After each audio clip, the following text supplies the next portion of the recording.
ॐ नमः सिद्धेभ्य ॐ नमः सिद्धेभ्य ॐ नमः सिद्धेभ्य ॐ शुद्धात्मने नमः।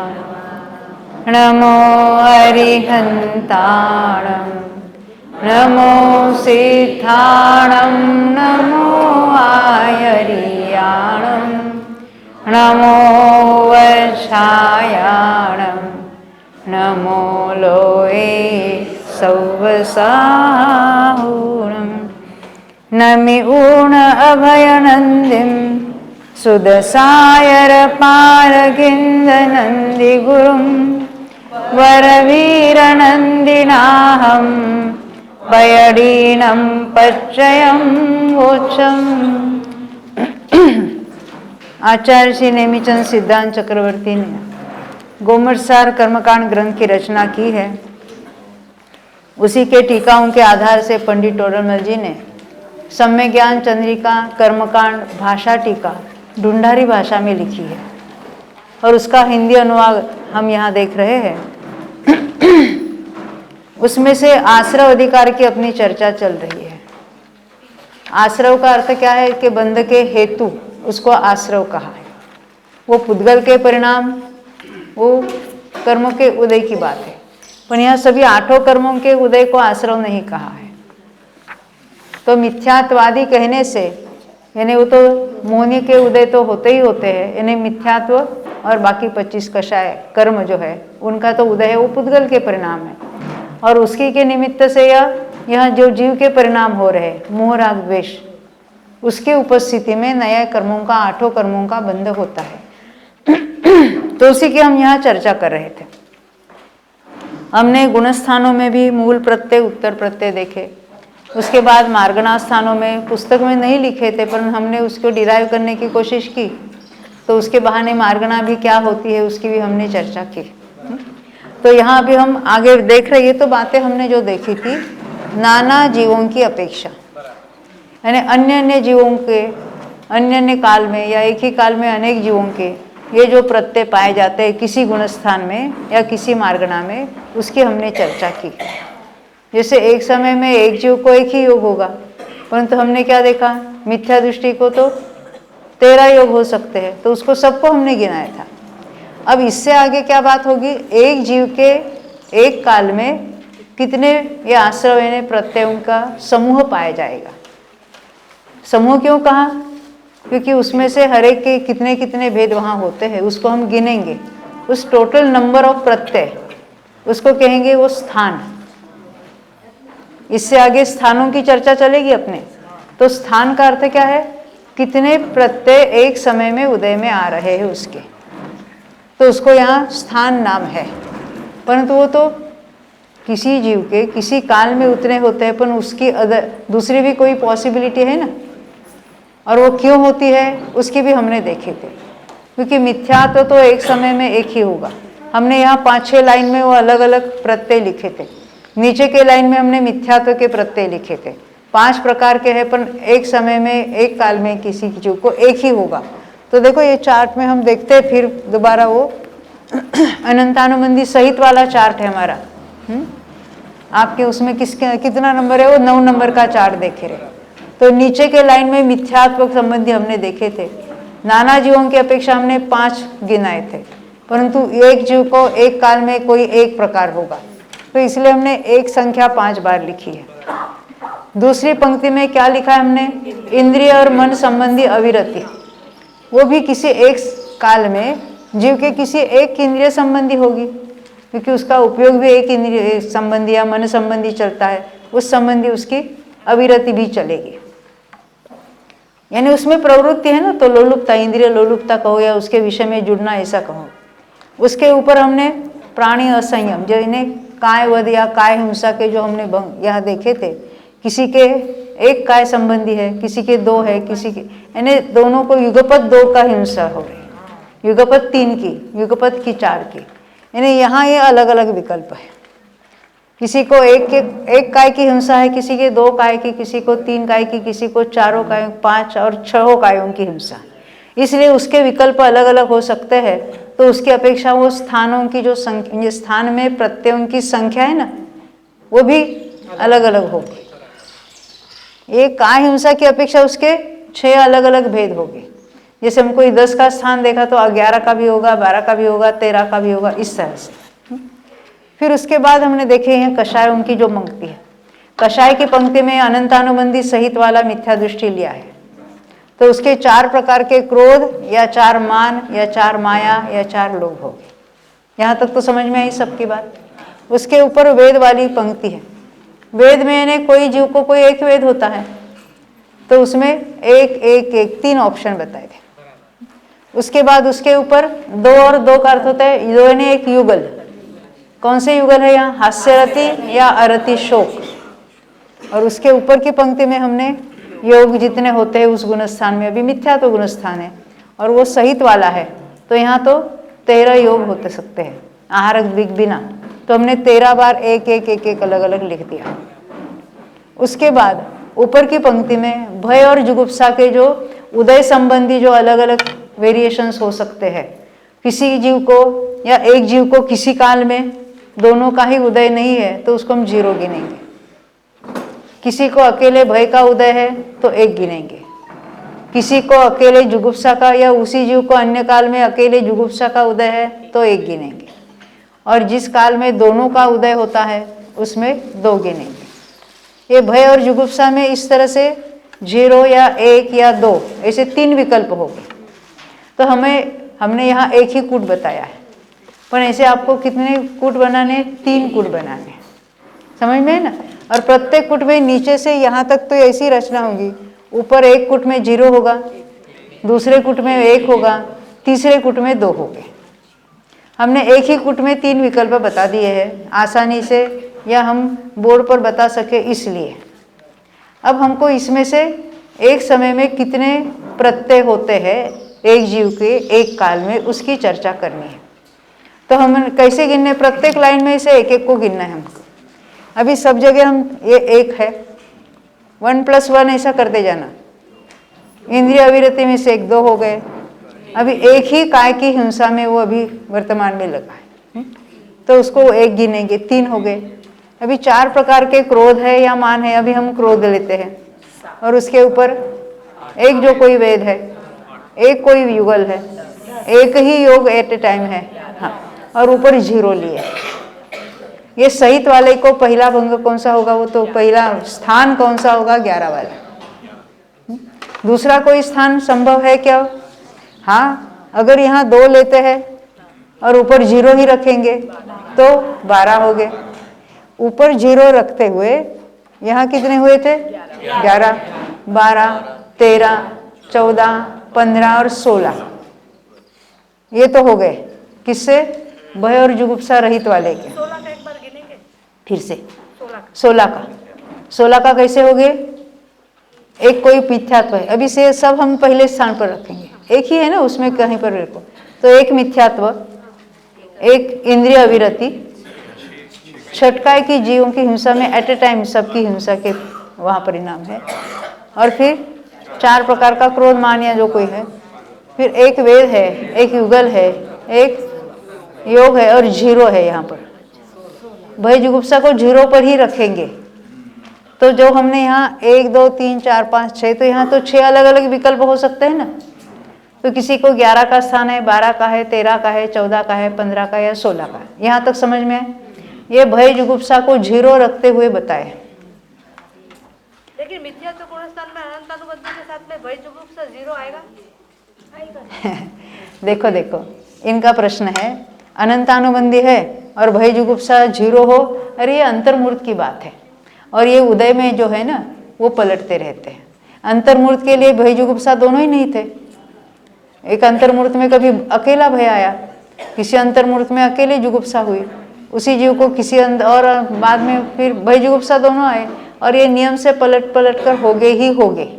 0 यानी तो बिल्कुल नहीं ना। बिल्कुल नहीं का अर्थ होता है कि उस एक अंतर्मूर्त के लिए भय भी नहीं था, जुगुप्सा भी नहीं था, उसका उदय भी नहीं था, जीव के परिणाम भी नहीं थे। परंतु बंध उस समय ये कोई भी विकल्प उदय वाला हो, ये ध्रुवबंधी प्रकृति होने से भय जुगुप्सा का बंध निरंतर चलता है। कब तक? 8वें गुणस्थान तक, हर समय चलता है। उदय और बंध के दोनों के जो कोई हिसाब है, कोई नियम है, वो अलग अलग है और इसको हमको ख्याल में रखना है। हाँ, क्या हुआ? नौ कसाय से वेद में से एक हो गया एक समय में, और हास्यरथी एक रहेगा कि एक ईश्वर है। देखो देखो देखो, अब ये एक वेद है, उदय की बात है। हाँ, उदय की बात। एक वेद का उदय है, एक युगल का उदय है, ये 3 हो गए ना, तो 3 ही हो जाएगा, यहाँ 0 हो जाएगा। मेरा वो था 9 कसाय में से वेद के अलावा जो 6 हैं उनमें से एक का ही उदय रहेगा एक समय में, या युगल का एक साथ है? युगल का एक साथ ही होता है, बंध भी और उदय भी युगल का एक साथ ही हो। जहाँ हास्य है वहाँ रति है ही है, उदय में भी और बंध में भी। जहाँ अरति शोक है युगल में ही होते हैं वो हमेशा, जोड़ में। ऐसा नहीं कि जैसे भय जुगुप्सा में अलग अलग भी हो सकता है, वैसे हास्यरति के बारे में नहीं होता। ये उदय का बात है, ये उदय की बात है, बंध के नियम अलग है। हाँ, बंद भी ऐसा ही दोनों के साथ में बंधे हैं, वो अलग अलग। हाँ, बंधने में भी हास्यरति साथ ही बनती है, हाँ, बस वही। वो भी अंतर्मूर्त में बनती ही रहती है। कहाँ तक बंधेगी? 6ठे गुणस्थान तक हास्य, ये उदय की बात है 8वें तक। 6ठवें तक हास्यरति या अरति शोक, 6ठवें के बाद अरति शोक नहीं बंधेगी, तो क्या हास्यरति बंधेगी? कब तक बंधेगी? 8वें के अंत तक। अभी वो उदय के जो विच्छित्ति के स्थान है और बंध के जो है, वो जिसको याद है उसी को समझेगा मैं क्या कह रही हूँ। अभी उसकी चर्चा जरा थोड़ी गौण रखेंगे, है ना। हास्यरति भी एक अंतर्मुख के बाद चेंज होता रहेगा। हास्यरति का उदय चेंज होकर अरति शोक का होगा, नियम से होगा, नियम से होगा, क्योंकि वो जो ऐसे है ना, उसका इसका बंद उदय है या उसका उदय है। उदय कहाँ तक है? 8वें तक है, तो 8वें तक ऐसा ही वो अंतर्मूर्त में चेंज होता रहेगा। ये कभी हंसना, वो तो हंसे नहीं, बाहर कोई क्रिया करे, वो क्रिया की बात मत लेना, ये परिणामों की बात चल रही। उसका उदय भी है कर्मों का और जीव के परिणाम भी उसमें साथ में साथ है ही है। एक समय की न लेती अंतर्मूर्त कर लेते। अंतर्मूर्तक होता है उदय, अंतर्मूर्त होता है। अभी एक समय के लिए वो अंतर्मूर्तक होता है, उसका उदय होता है तो बंद वही तभी होता है।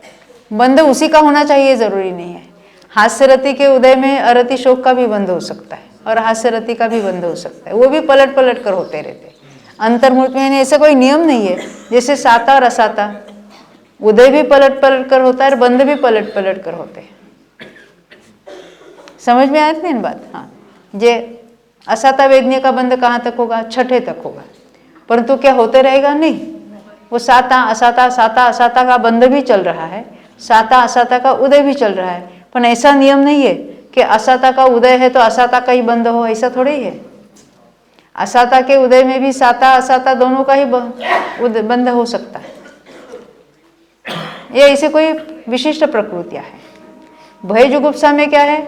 उदय के ऑप्शंस होने पर भी बंध तो नियम से होता ही रहेगा, कंटिन्यूस। हमारे यहाँ बंध की चर्चा नहीं है, परंतु वे उसे उदय के साथ हमारे ऐसा विकल्प तो आते हैं ना, बंध में क्या होता होगा, उदय में ऐसा है तो बंध, इसका उदय तो बंध भी उसी का होगा क्या? तो ऐसी जरूरी नहीं है, ये कह रहे।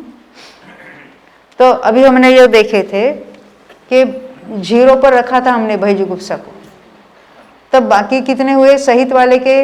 11, 12, 13, 14, 15, 16। यहाँ तक समझ में आई ये बात? अब उसके बाद हम देखते हैं उसको भय जुगुप्सा को 1 पर रखते हैं, तो मिनिमम कितने हो गए? अभी गिनो आप। अभी 1, 2, 3, 3 और 4, 7 और 1 8, 8 और 2 10, 10 और 1 11 और 1 12। हाँ, तो 12 के स्थान कहाँ लिए हमने? इसको 1 को रखते हुए 12 हुए। तो अगर 2 लेंगे तो 13, 14, 15, 16, 17। समझ में आई ना बात? ये समझ में आई बात? हाँ। अब उसके बाद यानी उसमें भय या जुगुप्सापन स्थानों की संख्या, यानी स्थान में प्रत्ययों की संख्या तो उतनी होगी। कितनी होगी? 12 से शुरुआत हुई थी, और 17 तक हो गई थी। फिर अभी हम बहिजुगुप्सा को 2 पर रखेंगे। हाँ, तो 13 से शुरुआत हो जाएगी। 13, 14, 15, 16, 17, 18। ये तो सहित वाले की बात हो गई। हमने तो मिथ्यात्व में अनंतानुबंधी रहित भी जीव होते हैं देखा था। तो ऐसा भी होता है क्या किसी को अनंतानुबंधी नहीं है, अन्य 3 ही है? हाँ, तो उसके लिए कंडीशन बताई थी। अभी आपके जो प्रश्न थे ना अनंतानुबंधी संबंधी, कि कोई जो सम्यक दृष्टि जीव है, चौथा, पांचवा हो, छठा, सातवां कोई भी हो, तो वो अनंतानुबंधी की विसंयोजना कर सकता है। क्यों होती है? वो तो यथा योग्य विशुद्धि में सहज रूप से होती है। अभी मुझे विसंयोजना करना है, अभी ऐसा करना है, वैसा ऐसा कुछ नहीं होता है। तो सहज रूप से उसके जो आत्मसन्मुख परिणाम भी चलते हैं और उसमें विशुद्धि ऐसी बढ़ती है कि वो सत्ता में जो अनंतानुबंधी के कर्म पड़े हैं वो सारे के सारे अन्य कर्मरूप परिणमित होकर, संक्रमित होकर एक अंतर्मूर्त में पूरे के पूरे सत्ता में से चले जाते हैं।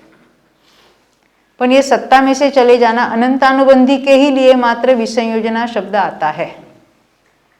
और विसंयोजना की है, परंतु दर्शन मोहिनी की क्षपणा जब तक नहीं की है तो वो क्या कहेंगे, वो तो रिवर्सिबल भी प्रोसेस है। मिथ्यात्व में अगर जाएगा, सम्यक्त्व में रहते हुए अनंतानुबंधी की संयोजना नहीं होगी। संयोजना ने फिर अनंतानुबंधी का बंध हो जाए, उदय हो जाए, ऐसा नहीं होगा, क्योंकि समय दृष्टि को तो उसका उदय भी नहीं है, बंध भी नहीं है। पर ऐसे जिसने विसंयोजना की है, ऐसा जो मिथ्यात्व में आ गया।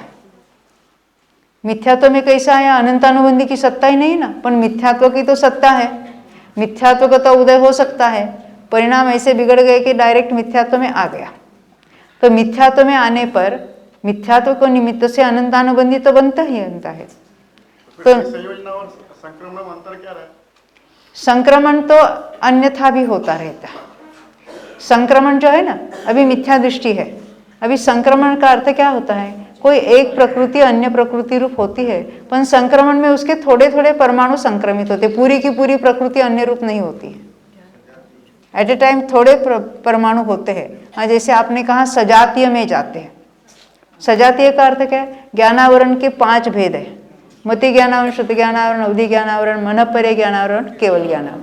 वो एक जो है वो अन्य 4 रूप पलटते रहते। कोई भी आपस में कहीं पर भी उसका थोड़े थोड़े परमाणु उस रूप होते हैं तो उसमें उसको कहेंगे संक्रमण होता है। ऐसे ही प्रत्येक प्रकृति में होता है। अब 16 कषाय में देखते हैं कि अनंतानुबंधी का अन्य रूप संक्रमण होगा कि नहीं होगा? अरे मिथ्या दृष्टि के भी होगा। क्यों होगा? क्योंकि अनंतानुबंधी तो पड़ी है, उसमें से कुछ परमाणु वहां बंधने वाली अप्रत्याख्यान प्रत्याख्यान संयोजन रूप होते हैं। अकेला ऐसा ही नहीं है, अनंतानुबंधी क्रोध के परमाणु अनंतानुबंधी मान माया लोभ रूप भी होते रहते हैं। और बाकी जो अप्रत्याख्यान प्रत्याख्यान संयोजन वो भी अनंतानुबंधी रूप से कुछ होते रहते। सारे परमाणु इधर से उधर से आपस में संक्रमण उनका चलता है। ऐसा ही सहज रूप से होता है। जीव ने कुछ परिणाम किए और ये हुआ, ऐसा बिल्कुल नहीं है। जीव के परिणामों के साथ कुछ लेना देना नहीं है। कर्मों की जो अवस्थाएं है ना, कुछ तो ऐसी सहज उनकी अवस्थाएं चलती रहती है। वहाँ जीव ने कुछ पुरुषार्थ किया है उसके लिए हो गया, ऐसा बिल्कुल नहीं है। किसमें? ऐसी जो सहज अवस्था होती है, निमित्त कारण उसका जिसका बंध होता है उसमें संक्रमण होना उसका स्वभाव है। वो कोई जीव के परिणामों से होता है ऐसा कुछ नहीं, ऐसे होता ही रहता है सभी कर्मों में। सजातीय में संक्रमित होते रहते हैं। हाँ, केवल आयु का संक्रमण आपस में होता नहीं कभी। और भी संक्रमण के नियम है, कौन से गुणस्थान में कहाँ संक्रमण होगा, वो बंधने वाले में, उसके अभी विशेष में हमको जानना नहीं है। अनंतानुबंधी का संक्रमण से ही वो विसंयोजना होगी, पर वो संक्रमण कैसा है? एट ए टाइम तो कितने जिसको कि कांडकों में वो संक्रमित हो जाएंगे। बहुत फास्ट होता है। अंतर्मूर्त में सारी सत्ता के इतने अंत कोड़ा कोड़ी वाले सभी जो निशे के वो सारे के सारे टर्न होकर अन्य कषाय रूप हो जाते हैं, उसको कहेंगे विसंयोजना। परंतु उसने मिथ्यात्व और जो बाकी 3 है ना, सम्यक मिथ्यात्व सम्यक प्रकृति, उसमें तो कुछ हुआ नहीं उसके कारण। ऐसा जीव मिथ्यात्व में आ सकता है अपने परिणामों से, पर हम कथन में क्या कहेंगे? मिथ्यात्व कर्म के उदय से वो मिथ्यात्व में गया। कर्म का उदय आया इसलिए उसको मिथ्यात्व में जाना पड़ा, ऐसा नहीं है। दोनों युगपत होते हैं। उसने मिथ्यात्व परिणाम किए तो वहाँ हाजिर है मिथ्यात्व कर्म। वो कहते हैं चलो मैं भी आता हूँ आपके साथ, चलो सामने खड़ा हो जाता हूँ। पर कथन क्या होता है, उसके उदय से ही मिथ्यात्व में आया। वो आया मिथ्यात्व में अपने परिणामों से। ऐसा नहीं कि पहले समय में मिथ्यात्व में इसलिए अभी उसको क्या करे, अभी जाना ही पड़ेगा मिथ्यात्व में, ऐसा नहीं होता। कथन में ऐसा ही लगता है हमको कि उस कर्म के उदय से ऐसा हुआ, ये उससे हुआ, एक कथन पद्धति है। पर निमित्त नैमित्तिक संबंध एक ही समय में होता है। पहले निमित्त आया और बाद में कार्य हुआ, ऐसा नहीं है। जब जब कार्य होता है तो निमित्त की सहज उपस्थिति पाई जाती है और निमित्त का आरोप आता है, ना कथन होता है निमित्त की ओर से। पर कार्य तो उपादान से ही, उपादान में ही होता है। निमित्त उस कार्य में, परद्रव्य के कार्य में कुछ भी नहीं करता। इसको कहेंगे वो निमित्त नैमित्तिक संबंध है या उपादान निमित्त जो का है। ये जो सारे सिद्धांत है वो बराबर सही रूप से हमको समझना ही आवश्यक है। जब तक नहीं समझेंगे तब ये कारण विपर्यास, कारण विपरीतता बनी रहती है, यानी मिथ्या ज्ञान बना रहता है। गुरुदेव के प्रवचन में कल आया था, तो ऐसा ज्ञान चल रहा है और हम ध्यान करके सम्यक तो प्राप्त करेंगे कि नहीं करेंगे। क्योंकि सबको क्या है, ध्यान की जल्दी होती है ना। पर ध्यान करने वाले को अभी निर्णय में इतनी कचास है, उसकी ज्ञान में अभी कुछ भी निर्णय सही नहीं है, तो उसको कैसे सम्यक दर्शन होगा। पहले योग निरोध करें, फिर हाँ, योग निरोध पहले करना चाहिए। क्या करना चाहिए? योग निरोध, योग निरोध उल्टा। देखो देखो क्या कहते हैं, मिथ्यात्व, अविरति, प्रमाद, कषाय और योग। तो उन्होंने कहा पहले योग को हटा दो, तो हमने योग निरोध करना शुरुआत किया। होगा कि नहीं होगा? नहीं होगा। क्यों? ऐसा है क्या नियम? अरे हम तो पहले कषायों को कम करो कहते, सबको उपदेश देते, कषाय को पहले कम करो। इतना शास्त्र स्वाध्याय करते हो, इतना गुस्सा करते हो, आपको शोभा नहीं देता है। सबने सुना है ना ऐसा। तो हम कषाय कम कहोगे कि नहीं होगे? कितने भी मंद होगे तो अनंतानुबंधी नहीं जाएगा, क्योंकि अनंतानुबंधी मिथ्यात्व के साथ हाथ तो बराबर पकड़ के रखा है उसने। मिथ्यात्व में मिथ्यात्व जाएगा तो ही अनंतानुबंधी जाएगा, उसके बिना नहीं जाएगा। तो हम पहले कषायों को कम करना चाहते हैं, है ना, और व्रत लेना चाहते हैं। पर ये बाह्य व्रत लिए और हमने कषाय मंद किए तो मिथ्यात्व गया कि नहीं गया? तो उपाय क्या है? मिथ्यात्व में ही, मिथ्यात्व ही जाएगा तो पहले जाएगा। अभी आपको स्टोरी मालूम होगी, ये तो बहुत विस्तार से कहते हैं। क्या कहते हैं? ये हम इसको हर एक को हम 9 नंबर देंगे। 5 बार 9 लिखना है आपको, 99999। तो इसको कैसे पढ़ेंगे? अभी 99,999, बरोबर है ना? लाख रुपए में एक कम, बरोबर है? बरोबर है। तो हमने क्या कहा, हम दिल्ली गए थे, तो हमने बोला अंजू बहन से, अलका बहन से, अंजू बहन है, उनकी बहन तो उधर है यूएस में। अलका बहन से कह दिया, अलका बहन हमें 1 लाख रुपए की ज़रूरत है। तो तैयार हो गई। फिर राजीव जी ने कहा जो 1 लाख रुपए दे रही हो कब मिलेगी वापस, जरा पूछ तो लेना। तो हमने बोला 1 महीने के अंदर जरूर वापस दे देंगे, आपको गारंटी के साथ दे देंगे। तो हमने कितने लिए उनसे? लाख नहीं लिए, 99,999 रुपए ले लिया। और 1 महीने की हमको बोली थी, हम बिल्कुल वापस दे देंगे। सुनना है ना, मम्मी ने इतने रुपए दिए हमको। तो 8 दिन के अंदर हम 9 रुपए लेकर उनके पास गए। तो हमने कहा कि ये 9 रुपए ले लो, इसमें से 1 9 कम कर दे दो। आप बताना ये 9 कम करेंगे कि ये 9 कम करेंगे? अरे हंस क्यों रहे? ये कम करा है ना, क्या ये करना है? नहीं, 1 करना है। तो अब कितने रहे? 9,999, बरोबर है? हिसाब बराबर ख्याल में रखना। नहीं करेंगे तो 1 9 कम करने के लिए कितना देना पड़ेगा? 90,000 देंगे तो 1 9 कम होगा। समझ में है ना? तो ये मिथ्यात्व की कीमत कितनी अनंतों में है, वो 90,000 में नहीं है। मिथ्यात्व गया तो वो संसार गया जैसे है समझो। हाँ, अभी बाकी जो रहा है वो तो जाने के लिए आ रहा है, और वो जाएगा तो उसी क्रम से जाएगा।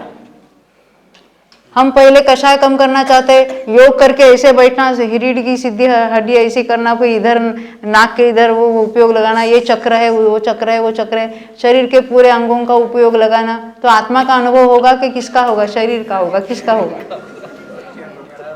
अवलंबन तो शरीर का ले रहे हैं, अवलंबन तो विकल्पों का ले रहे हैं, और आत्मा का अनुभव हो जावे। ये कैसी बात है? ख्याल में आती है ना बात? आपका फोन नंबर क्या है? कोई भी बताओ ना। मान लेते हैं ना हमारा फोन नंबर कितना है? 98765 बस। हाँ,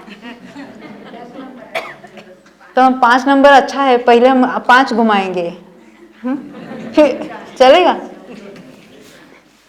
चाहे जो नंबर घुमाओ तो चलेगा कि नहीं चलेगा? नहीं चलेगा। उसी ऑर्डर में आप वो बटन दबाओ, या अब आज घुमाने की कोई बात रही नहीं आज के जमाने में, खाली प्रेस करने की बात रहेगी। तो कहते हैं वो चाहे जैसा नंबर हम उसको प्रेस करेंगे तो नहीं बात होगी। तो वो कोई टेलीफोन लगाना है तो उसी क्रम से लगाना पड़ेगा तो लगेगा। और हमें यहाँ सम्यक तो प्राप्त करना है, मोक्ष मार्ग पर आरूढ़ होना है, तो उसी क्रम से उसको निकलेगा तो निकलेगा, नहीं तो 3 काल में नहीं निकलेगा। या तो हम व्रत पहले करना चाहते हैं, या कषाय मंद जाएंगे नहीं, वो कितने भी मंद हो जाएंगे। अनंतानुबंधी की जाति है, कितनी भी मंद हो जावे तो भी वो मिथ्यात्व को नहीं छोड़ेगी, वो सम्यक तो नहीं होने देगी। हमें तो लगता है ना कितना भला है, कितना सदाचारी है, कितना ऐसा है, कितना अच्छा दिखता है, उससे कुछ होने वाला नहीं है। कितने व्रत आदि करता है, कितनी प्रतिमाएं अंगीकार की है, बिल्कुल घर बार छोड़ दिया है, उससे क्या होगा? मिथ्यात्व जब तक साबुत है। क्या है मिथ्यात्व? शुभराग से मेरा कल्याण होगा, ये शरीर की क्रिया मैं कर सकता हूँ, ये करते करते मुझे मोक्ष हो जाएगा। और भी सारी विपरीतता हमने देखी ली, लंबी चौड़ी लिस्ट देखी थी, वो तो सब कायम है, निमित्त से ही कार्य होता है, ये मिथ्या मान्यता कायम है। और देव का स्वरूप, गुरु का स्वरूप कोई निर्णय नहीं है। अब बोलो क्या करने से उनका मिथ्यात्व चला जाएगा? ये सही जानकर उस रूप अपना निर्णय होता जाएगा। ये सारा कार्य ज्ञान में ही होने वाला है। फिर भी वो ज्ञान में निर्णय करने की नहीं सोचता है। अभी कोई प्रश्न आया था इसमें, क्योंकि हर एक के प्रश्न तो यही होते हैं ना। ध्यान में स्वयं का आलंबन लेने हेतु, स्वमुख होने हेतु किस तरह प्रयत्न किया जाए, कृपया मार्गदर्शन करें। ज्ञान में सही निर्णय करें सबसे पहले में पहले। ध्यान तो हम रात दिन कर रहे हैं, नहीं समझे? अरे आर्त ध्यान और रौद्र ध्यान तो हो रहा। ध्यान करने को कहाँ सिखाना पड़ता है? पति भी पत्नी का ध्यान करता है, पत्नी भी पति का अच्छा ध्यान करते हैं। हम बच्चों को बराबर ध्यान रख के वो ध्यान पूर्वक हम सब कार्य कर रहे हैं, वो ध्यान तो कर ही रहे ना। और बैठे बैठे किसी बात पर सोचते रहते हैं, वो ध्यान ही चल रहा है हमारा। तो ध्यान करने के लिए कहाँ सिखाना पड़ता है? पर ध्यान किसका करना उसको कहेंगे ध्यान का ध्येय। ध्येय ने गोल वो नहीं, ध्येय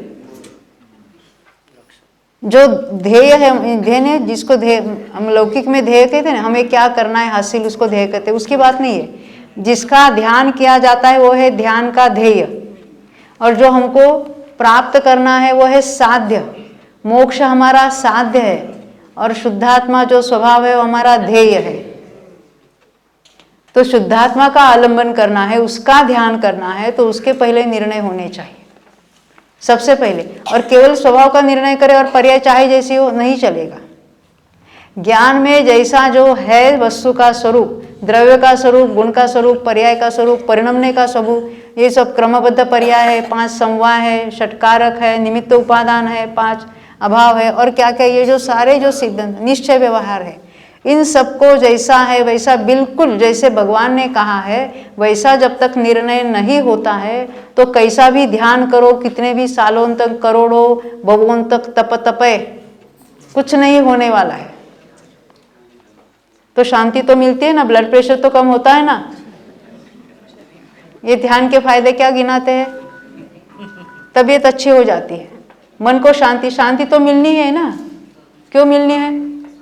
मोबाइल तो घर में रखना है, पहली शांति आ गई। किसी से बात करनी नहीं है, दूसरी शांति आ गई। ख्याल में है ना? अब पूरा दिन वो जो सुनाते हैं उसको सुनो, या अपने मन में जो कोई जप जपा करना है वो करो। उसका सही अर्थ भाषित हो या नहीं हो, मैं शुद्ध हूँ कहने से शुद्ध क्या होता है? ये उसका निषेध नहीं है। सही तत्व निर्णय पूर्वक जब हो गया तो उसके लिए दूसरे के अवलंबन की क्या जरूरत है? वो तो स्वयं स्वयं में हो जाएगा।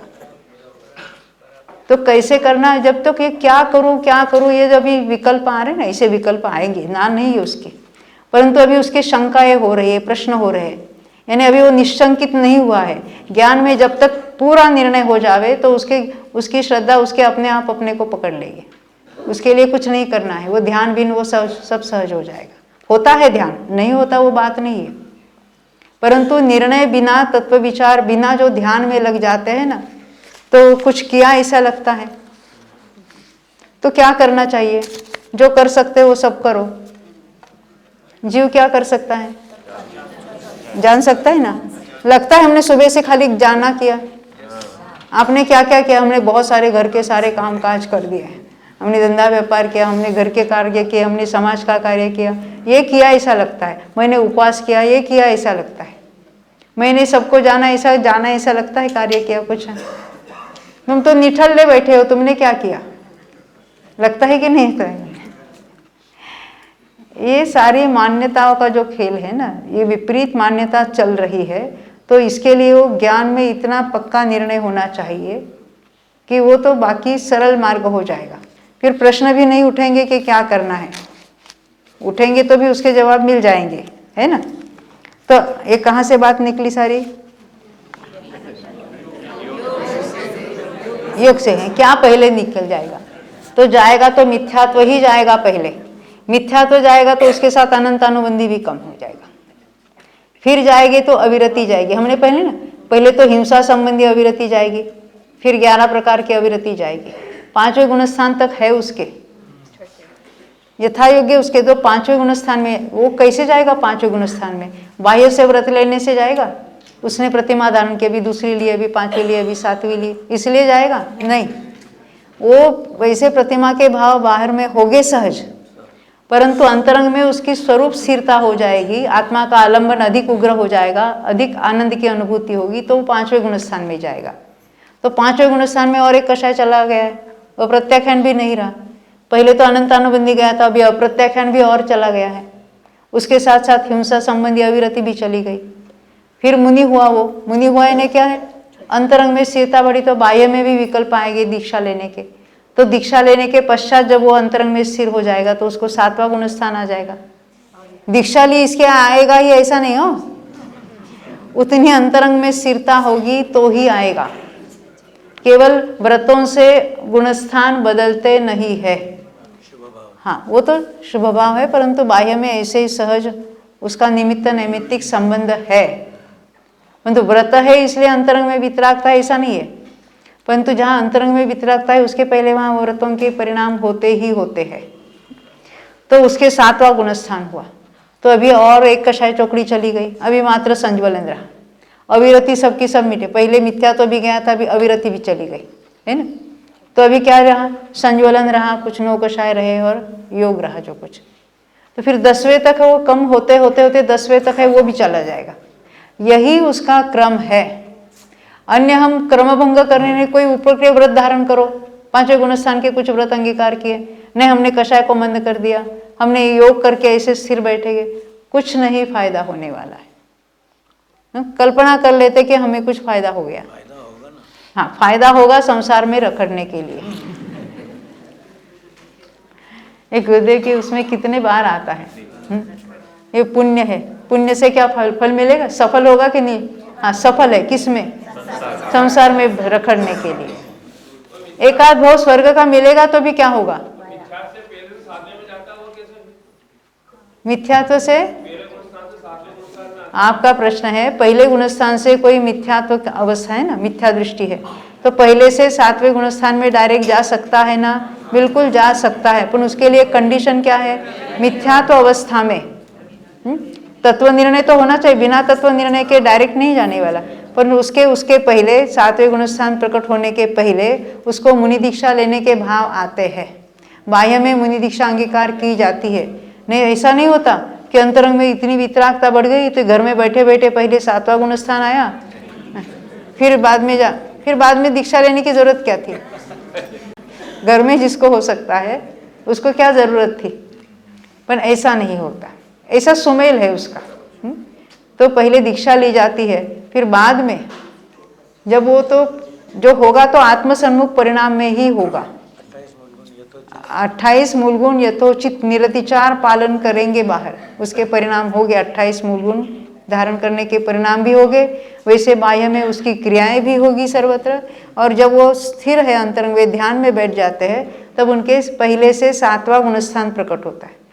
फिर उसी अंतर्मूर्त में छठा सातवां हजारों बार होता है एक अंतर्मूर्त में। ऐसा ही मुनि का स्वरूप है, उसमें कोई बाधा नहीं पहले से सातवें में जाने के लिए, पर उतना निर्णय होना चाहिए, उतनी दृढ़ता होगी, उतनी स्थिरता होगी, तो ही ये कार्य हो सकता है। तो अभी आगे बढ़ेंगे। अभी हम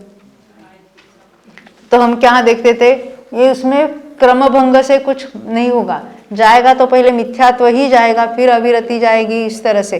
कषाय तो कम होते होते होते फिर बाद में कषाय चले जाएंगे, 10वें तक है कम होते होते, और बाद में योग भी है, और वो भी कैसे जाता है उसको हमने देख लिया था। अब यहाँ तो हमको ये प्रत्ययों के समूह को हम गिन रहे थे, तो मिथ्यात्व के अनंतानुबंधी सहित के हमने देखे थे। अब रहित के कैसे गिनेंगे? वो 4 गिनेंगे, उसके बदले 3। तो वहां हमने कितने से शुरुआत की थी? आपके पास 4 थे ना, आपके हाथों में है अनंतानुबंधी रहित वाले के। सहित वाले हमने यहाँ देखे, यहाँ रहित वाले को देखना है। तो उसमें नीचे से कैसे पढ़ेंगे? 1, फिर 1 2, फिर 1 3। अब यहाँ 3 लेना है, 3 क्रोध या 3 मान, 6 हो गए। फिर 1 वेद, 7 हुए। फिर 1 युगल यानी 2, 7 और 2 9 हो गए, और 1 योग, कितने हुए? 10, यानी 10 वाला स्थान होगा। भय को 0 पर रख के, समझ में आती है बात? अभी उसके कैसे हो गए? काय हिंसा के 1 2 3 4 5 6 है, तो भय को 0 पर रखे हुए वो 10 वाला, 11 वाला, 12 वाला, 13 वाला, 14 वाला, 15 वाला, ये स्थान हो गए। जब भय जुगुप्सा को 1 पर रखेंगे तो क्या होगा? 11 12 13 14 15 16, बरोबर। और उसको 2 पर रखेंगे तो 12 से शुरुआत होगी, 12 13 14 15 16 17। यहाँ तक समझ में आई बात? यही बात यहाँ 4 पर देखो, ये हमने यहाँ पर कषायों के कॉलम में कितने लिखे? 3 3 3 3। 3 क्रोध या 3 मान या 3 माया या 3 लोग, क्योंकि ये अनंतानुबंधी रहित वाला जीव है। ये कौन सा जीव है आपको याद है? जो जिस समय दृष्टि ने अनंतानुबंधी की विसंयोजना की है, अब वो मिथ्यात्व परिणाम के कारण मिथ्यात्व गुणस्थान में आया है। यहाँ आते ही अनंतानुबंधी का बंध चालू हो गया है, पर अभी उदय नहीं होता है, क्योंकि ऐसा नियम है, किसी भी कर्म का बंध होता है तो जब तक आवली काल नहीं बीतता तो उदीर्णा वगैरह होकर उदय होने का चांस नहीं होता। आप कहेंगे संक्रमण तो हो रहा है ना उल्टा ऐसा, और प्रत्याख्यान तो अनंतानुबंधी में जा रहे हैं। हाँ जा रहे हैं, पर संक्रमण का भी नियम है, वो संक्रमित हुए परमाणु एक आवली काल तक उसमें कोई अन्य अवस्था नहीं हो सकती, तो उसके उदय वगैरह अवस्था नहीं होती सकती। इसलिए आवली काल तक क्या पोजीशन है? बंध भी है, सत्ता भी है, पर अनंतानुबंधी का उदय नहीं है। इसलिए यहाँ 3 ही कषाय हमने गिने हैं। यहाँ तक समझ में आई?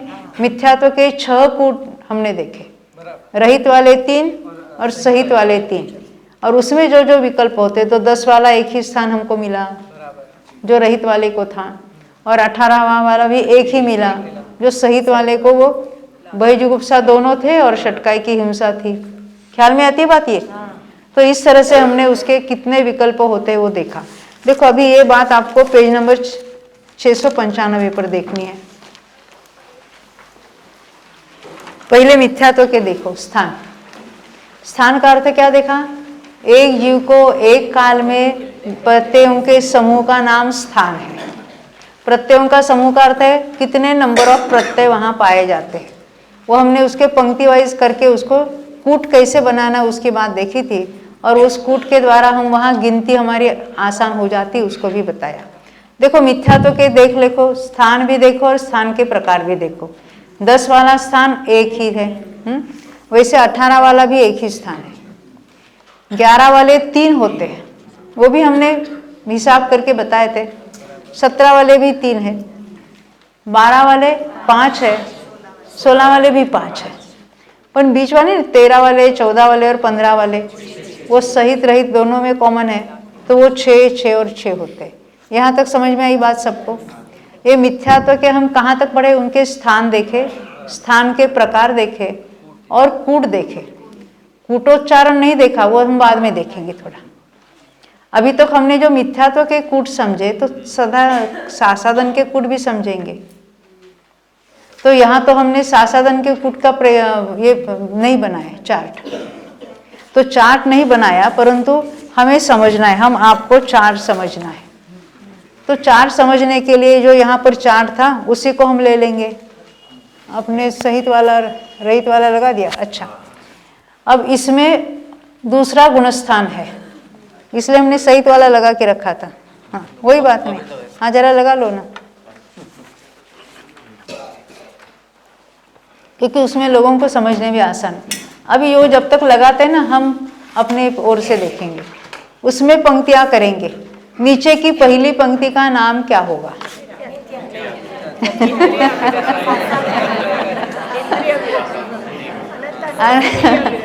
देखो इसमें मिथ्यात्व नहीं है,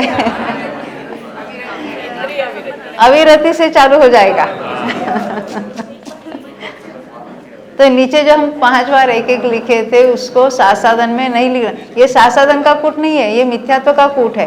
हाँ, अभी इसी चार्ट के ऊपर हम सासादन को समझाने वाले हैं। अब यहाँ देखना है आपको चार्ट में, ये नीचे की लाइन है ना, अभी इसको बंद समझो। ये हो गया अभी सासादन का चार्ट। ऐसा ही होगा कि कुछ अन्य होगा? कोई योगों में वगैरह कुछ तफावत होगी क्या? नहीं, कुछ नहीं होगी। तो अभी क्या कहाँ से पढ़ेंगे हम? इंद्रिय की अविरति संबंधी। तो एक वो 6 बार लिखना पड़ेगा, और ऊपर वो भी 1, 2, 3, 4, 5, 6, वो भी कायवध के उसके भंग हो गए। और अनंतानुबंधी यहाँ है कि नहीं है? है। सासादन है तो अनंतानुबंधी है। हाँ, तो वो 4-4 लिखने पड़ेंगे। वेदों का उदय तो 9वें तक तीनों का है, तो यहाँ पर भी तीनों वेद लिखेंगे। हाँ, फिर युगल भी है आसरति के, और योग भी कितने हैं यहाँ पर? आहार दिग्विना 13 योग भी है, और भयजुगुप्सा के भी वही विकल्प हो गए, 0 या 1 या 2, ऐसे 3 कूट इसके हो गए। ये नीचे वाली लाइन उसमें नहीं होगी। यहाँ तक समझे? अब ये नीचे की लाइन छोड़कर आपको गिनना है। अब गिनो, देखो यहाँ 1, फिर ये 2, 2, 4, 6 और 1 7, 7 और 2 9, 9 और 1 योग 10, यानी 10 वाला स्थान। इसमें तो 3 ही कूट हो गए। यहाँ रहित सहित वाली कोई बात नहीं है, सारे अनंतानुबंधी वाले ही है। उसके बिना कहाँ दूसरा गुणस्थान कहाँ से होगा? समझ में ये बात? तो इसमें मिनिमम स्थान कौन सा है? देखो नीचे लिखा है 10 वाला है। अब 11 वाला कहाँ होगा? इसको 0 पर रखो, और यहाँ पर 2 पर आओ तो ये 11 का होगा, ये 12 का, ये 13 का, 14 का और ये 15 का। यहाँ लिखा ना 10, 11, 12, 13, 14 और 15। इस सासादन में मिथ्या तो नहीं है, बाकी वो कूट रचना ऐसी ही होगी। आप अपने होमवर्क तरीके से हर एक गुणस्थान के कूट बनाने आपको, है ना? हाँ हाँ, 17 तक वो बाद में आएंगे, अभी नहीं। हमने 1, 2, 3, 4, 5, 6 यहीं पर चेंज किया और सब हमने 0 पर रखे हैं। तो उसमें ये पहली लाइन वाले ही हो गए। कौन से? 10, 11, 12, 13, 14 और 15। अब हमको 11 वाला चाहिए। अब पहले 11 वाला कैसे आ सकता है? वो 1, ये 2, 4, 6, 7, 2, 9, 1 10 और 1 11। 11 दूसरे प्रकार से आ सकता है। यहाँ पर जो था ना ये 11, उस पद्धति से भी आ सकता है, क्योंकि हमने इसको लिया, इसको लिया, इसको लिया, इसको 1 पर लिया, तो ये 11 हो जाएगा। या तो इसको यहाँ बढ़ाओ या इसको यहाँ बढ़ाओ, एक को 0 के बदले 1 करेंगे तो भी 11 होगा, और यहाँ 1 के बदले 2 करेंगे तो भी 11 होगा। तो 11 ये 2 प्रकार से आने वाला है, समझ में ना। यानी अगर हम भय और जुगुप्सा को 1 पर रखेंगे और इसको काउंट करेंगे तो पहला स्थान यहाँ जो होगा यहाँ पर वो 11 का होगा, फिर 6 उसके हो जाएंगे, 11, 12, 13, 14, 15, 16। इस तरह से आप एक के एक नीचे लिखेंगे तो आपको समझने में आसानी होगी। अब तीसरा, अभी इसको हम तीसरे 2 के स्थान पर रखेंगे। अब गिनना है हमको, यहाँ जब 2 लिखते हैं और यहाँ 1 लिखे तो पहले में 1, 2, 4, 6, 7, 2, 9, 1, 10 और 2, 12। तो ये 12 हमने यहाँ से इसको 2 लेकर 12 किए, तो वहाँ इसको हमने 1 पर रखा था, तो ये 1 वाला स्थान है वो 12 का है। 12, 13, 14, 15, 16, 17 यही हमने यहाँ नीचे लिखा है। ऊपर की लाइन थी वो भय जुगुप्सा को 0 पर रखा था, इसमें भय जुगुप्सा को 1 पर रखा था, और यहाँ नीचे भय जुगुप्सा को 2 पर रखा। तो अभी इसको हम उसके स्थान के प्रकार गिनेंगे। 10 वाले कितने हैं, और ये 17 वाला 1, 11 वाले 2, 16 वाले 2, और बाकी 12 वाले, 13 वाले, 14 वाले, 15 वाले 3 3। ये समझ में आई। अब हम पुस्तक में से पढ़ेंगे। हमने बोला था हम एक मिथ्यात्व पर सब घटित करेंगे, फिर सासाधन पर लेंगे। अब चलो अपना जो पेज नंबर 694 है, 694 नीचे का पैराग्राफ। हाँ देखो, सासाधन से देश संयत तक नीचे का पहला और दूसरा स्थान तथा ऊपर का अंतिम और उपांत स्थान क्रम से 1 और 2 प्रकार के हैं। अभी हम देश संयत तक की बात छोड़ दो, उनके स्थानों की संख्या यानी स्थान में प्रत्ययों की संख्या जुदी जुदी होगी। हम केवल सासाधन की बात करेंगे। ये आगे जो लिखा है ना देश संयत तक, उसको भूल जाओ। सासाधन में क्या होगा, नीचे का पहला और दूसरा स्थान, पहला स्थान कौन सा था, 10 का था ना, और दूसरा स्थान 11 का, और ऊपर का अंतिम स्थान 17 का, और उपांत यानी लास्ट बट 1 वो कौन सा है, 16 का। वो कितना है, 1 और 2 प्रकार का अर्थ क्या है, नीचे का यानी 10 का स्थान और 17 का स्थान 1 प्रकार का है, 11 का स्थान और 16 का स्थान 2 प्रकार का। 2 प्रकार देखे ना, या तो कायवध बढ़ाओ या तो ऊपर भय जुगुप्सा बढ़ाओ, इस तरह से 2 हो जाते हैं। यहाँ तक समझ में आई बात। अब आगे क्या लिखते हैं, दूसरा तथा अंत स्थान से नीचे का स्थान 2 प्रकार के हैं, वो तो हो गया। इसके मध्य में जितने जितने स्थान रहे वे सर्व 3 प्रकार के हैं, क्योंकि यहाँ 3 ही कूट कर रहे हैं। मिथ्यात्व में तो 6 कूट किए थे, बाकी गुणस्थानों में ऐसे 6 कूट नहीं है, 3 कूट है सर्वत्र। इतनी बात समझ में आती है। इसमें कोई प्रश्न है, पूछ लेना। किसी को लगता है बहुत फास्ट जा रहे हैं, है ना।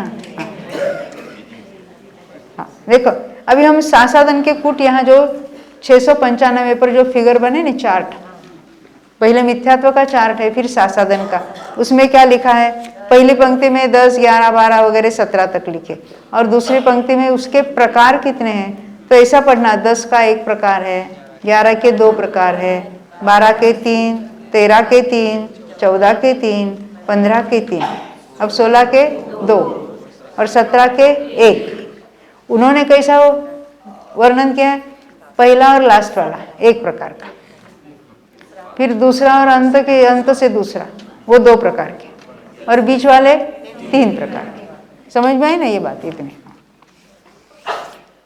अब ये तो हमने कूट भी देखा कैसा करना है, और उसको कितने प्रकार के होते हैं वो भी हमने देख लिया।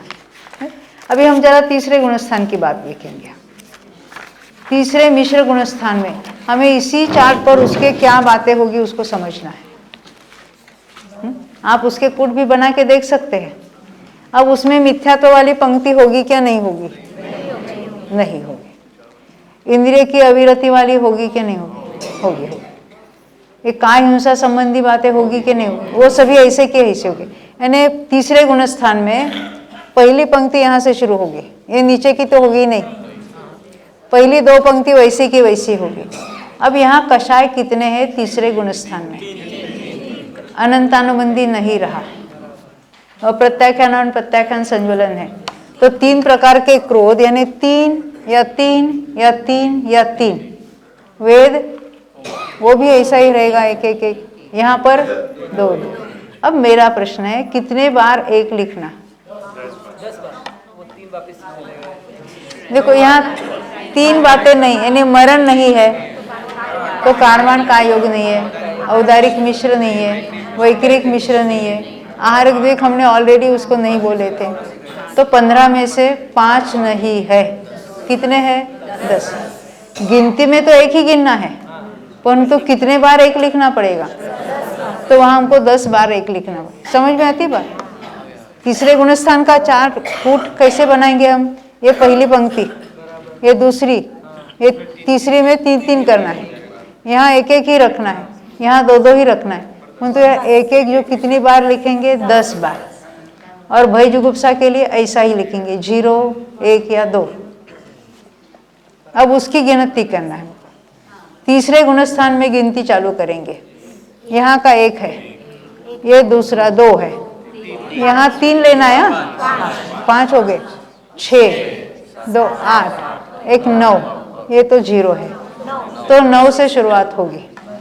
तीसरे गुणस्थान है, अभी चार्ट देखो आपके सामने का 695 चार्ट पर जो फिगर बनाई ना, चार्ट आकृति बनाई, वहाँ 9 का एक प्रकार बताया, क्योंकि हमने क्या देखा था, वो काय हिंसा को भी 1 के स्थान पर रखा था और भय जुगुप्सा को भी 0 रखा था। अब काय हिंसा में 2, 3, 4 अगर बढ़ाएंगे तो क्या होगा, 9, 10, 11, 12, 13, 14। भय जुगुप्सा को 1 पर रखेंगे तो शुरुआत कहाँ से होगी, 9 के बदले 10 से होगी, और 10 में वो 1, 2, 3, 4 लगाना, तो 10, 11, 12, 13, 14, 15 हो जाएंगे, हो ना। अब उसको भय जुगुप्सा को 2 पर रखेंगे तो शुरुआत कहाँ से हो जाएगी, 11 से, तो 11, 12, 13, 14, 15, 16। अब देखो यहाँ पर 9 का भी एक प्रकार है और अंतिम 16 का भी एक प्रकार है। समझ में आते हैं, ये सासाधन का, इसको मत देखो, आप इमेजिन करो मिश्र का। हमने उसके चार्ट्स नहीं बनाए हैं क्योंकि वो बहुत बार चेंज करना पड़ेगा। आप अपना थोड़ा होमवर्क करो ना। हाँ, तो अरे सब बढ़ते रोज 11:30 तक चर्चा चलती है, सब ग्रुप बना बना के चलती है बातें बहुत। हाँ, महिलाओं की तो हमने सुना ही चलता है, पता नहीं आप लोग क्या करते हैं। शायद कैसा धंधा हुआ क्या, आज ऑफिस खोला कि नहीं, पूछते होंगे क्या। बनाने से क्या फायदा होगा, मिठा जाएगा कि नहीं? आपका फूड बनाने से कुछ नहीं, हम कहाँ पर है वो ख्याल में आ जाएगा। उपयोग इसमें रहेगा। दुनियादारी के जो तीव्र जो कुछ है, हिंसा, झूठ, चोरी, परिणाम वो होगे क्या उसमें जब लगे रहेंगे। ये उपयोग सूक्ष्म करने का, एकाग्र करने का एक तरीका है। कर्णन योग की इतनी मुख्यता क्यों है, ये मुनियों को भी कर्णन योग का आलोमन इतना ज्यादा क्यों है, क्योंकि द्रव्यान योग तो उन्होंने पचा डाला भी। द्रव्यान योग में क्या है, हाँ होती है विशुद्धि, उसमें नहीं की बात नहीं है, परंतु कर्णान योग में जितना उपयोग सूक्ष्म होता है और एकाग्रता होती है, उतना अधिक से अधिक उपयोग वहां से छूटकर आत्मा को पकड़ लेता है। और सीता वो तो असंख्यात गुणा निर्जरा का कारण है, किसके, ऑलरेडी जो मुनि है और उसमें उपयोग में लगाते हैं, तो खाली उसमें लगाने से नहीं होता है, तो वो सहज रूप से आत्मा को भी पकड़ लेता है, क्योंकि ध्यान वाली बात है ना। अब जब हम इसको सीख रहे हैं तो कितने बजे, अभी कितना टाइम है, इतने कहाँ घड़ी की तरफ जाता है कि बार बार हम बार बार देखते हैं, क्योंकि हमको ओवर टाइम नहीं करना है, इसलिए आपका कोई समय नहीं बर्बाद हो जावे, इसलिए हम घड़ी देखते हैं। हमारे यहाँ ऐसा ही होता है, रोज 10 बजे 8:30 से 10 हमारा टाइमिंग है। कभी कभी 10 बज के जाते हैं तो हमने बता के रखा, नहीं हमको जरा याद दिलाना। वो सुनने वाले भी भूल जाते हैं और हम भी भूल जाते हैं कि कहाँ कितने बजे क्या करें, क्योंकि ये विषय ऐसा है ना, तो उसमें हम एकाग्र हो जाते हैं। दुनिया की सारी बातें कहाँ हमको याद आती उस समय, हम तो ये सीखने में, जानने में जिज्ञासा हमारी इतनी तीव्र हो जाती है कि उसी में हम रचे पचे रहते ये हैं। कौन सा ध्यान है? हाँ ये जो पढ़ रहे कौन सा ध्यान है? हाँ, बोलो आप कौन सा ध्यान है, बोलो। सम्य दृष्टि होगा तो उसको धर्म ध्यान कहेंगे। मिथ्या दृष्टि को भी ठीक है, उसके एक जैसे जो ध्यान वाला चल रहा है वैसे, समझ, स्वाध्याय जैसा हो रहा है वैसे एकाग्रता हो रही है, बस उसकी मन की एकाग्रता हो रही है, बस इतना ही। आर्त ध्यान इसको थोड़े कहे, दुख रूप परिणाम होगा तो आर्त ध्यान, और रौद्र ध्यान सुख रूप जो उसको हर्ष के परिणाम हो गए तो इसको हम आर्त रौद्र नहीं कहेंगे। हाँ, शुभ थोड़ा ही आर्त ध्यान होता है। हाँ, उपचार से कहेंगे, उपचार से कहेंगे, परंतु धर्म ध्यान तो चौथे गुणस्थान से होता है। हाँ, परंतु ये क्या है, हमको ये जैसे स्वरूप समझने के लिए कार्यकारी है। ये मार्गणा में हम देखते हैं, ये जो ये उनके तो जीवों के ही परिणामों की और कर्मों के उदय की बातें हैं। इसमें तो हमें इनसे जो भिन्नता है वो स्पष्ट भाषित हो जाती है, क्योंकि कितने भी आश्रव के परिणाम किए हैं तो आज तक स्वभाव में कितनी कमी आ गई। स्वभाव तो जैसा का ऐसा है ना, परिपूर्ण साबुत है, उसमें कोई रंच मात्र भी कोई कमी नहीं आई है। तो यही तो है, हमको तो वही उसी का अवलंबन लेना है। पर इन बातों का ध्यान करेंगे तो हमें ये पता चलता है कि इनके कारण हम रखड़ रहे हैं, क्योंकि अभी तक हमें डर ही नहीं लगता है ना। बिल्कुल निडर होकर निशंक रीति से हम अपना रोज का रूटीन बना लिया हमने, तो उसमें छूटने का कोई विकल्प नहीं आता। तो जो इनके कारण हमें ऐसे कुछ लगता है, नहीं अभी इतना ये संसार का ऐसा स्वरूप है, अनादि से हम इतने सभी 14 मार्गणाओं में और सभी जीव समासों में इतना हमने घूम चुका, हमने इतना कर रहे, तो कहते कि अभी हमें कुछ चेतने का हमारा समय अवसर आ गया। तो जीव को ऐसा नक्की हो जाता कि नहीं, मुझे तो करना ही अपना कल्याण कर। ये अभ्यास करने के लिए और रटने के लिए और ज्ञान बढ़ाने के लिए नहीं है, ये भेद ज्ञान के लिए कैसा कार्यकारी इसको बनाना है, ये ट्रिक हमारे हाथ की बात है। कोई भी प्रसंग क्यों ना हो, सुख का हो या दुख का, वैराग्यजनक प्रसंग क्यों ना हो, ये हमें उसको कैसा बनाना है, ये तो वैराग्य का कारण बनाकर उससे विरक्त होने की जो बात है कि हम कैसे इसमें ही डटे रहे, उसकी सोचने की बात है कि प्रयोजन हमारा क्या है, अपने आत्मा का अवलंबन लेना है। और उसके लिए ये जो कार्यकारी बातें, व्यावहारिक ज्ञान जिसको कहेंगे, उसकी हम यहाँ चर्चा करें। परंतु इसको पहले, क्योंकि ज्ञान के लिए ये आवश्यक है, ज्ञान तो सबको जानेगा, तो ज्ञान में सही जानेगा और फिर ज्ञान स्वभाव को भी जानेगा और इसको भी जानेगा, और फिर इसका आलंबन छोड़कर, उसका विकल्प छोड़कर या उसका लक्ष्य छोड़कर स्वभाव में स्थिर होगा। परंतु ये अगर सही नहीं जानेगा तो उसका संशय, उसका सब विपरीतता बनी रहेगी, और संशय और विपरीत ज्ञान में चलता रहे और उसको ध्यान से सम्यक दर्शन प्राप्त हो जाए, ऐसी बात नहीं हो सकती। इसलिए ये कार्यकारी है ही है, बिल्कुल है। और एक ही अनुयोग में हमारा उपयोग नहीं भी रख सकता है, किसी का करना नियोग में लगता है, ऐसा भी हो सकता है। कोई हमारे यहाँ तो ऐसे आए हैं, डायरेक्ट आकर वो ज्ञान मार्गणा के प्रकरण में बैठे गए, हमारे अश्विन भाई, द्रव्य क्या गुण क्या पर्याय क्या मालूम नहीं थे, और सारे कर्णानुयोग के सभी ग्रंथ उन्होंने पढ़े और बाद में उन्होंने द्रव्यानुयोग शुरू किया।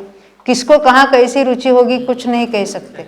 ऐसा नहीं कि इसी क्रम से जाओ तो आपको समय दर्शन होगा, ये कोई ऐसी बात नहीं होती। अब हम मिलेंगे थोड़ी देर के बाद, अभी रुकते हैं यहाँ पर। बोलो 2400 भगवान की जय।